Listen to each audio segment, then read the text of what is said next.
Hello，大家好啊！今日係2025年9月16號，我係 Anna，去咗荃灣食39蚊午市日式雜錦天當，同20蚊嘅吉列流心蛋豬肉餅。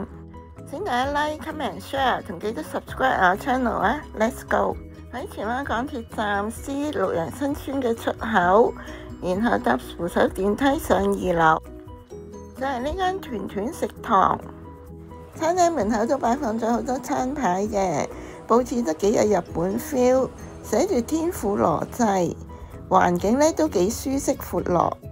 今日嚟試下佢嘅天婦羅雜錦當，仲有8折，39蚊嘅雜錦天婦羅當，凍檸茶加8蚊。天婦羅蝦咧炸粉唔厚嘅，炸得都幾脆，外脆內嫩都幾好食。天婦羅蝦咧係有3隻嘅。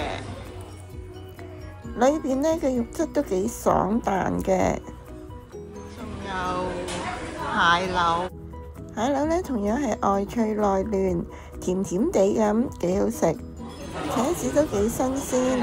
天婦羅矮瓜，鮮甜粉粉地嘅南瓜，仲有新鮮同埋青豆，仲有日本嘅珍珠米添。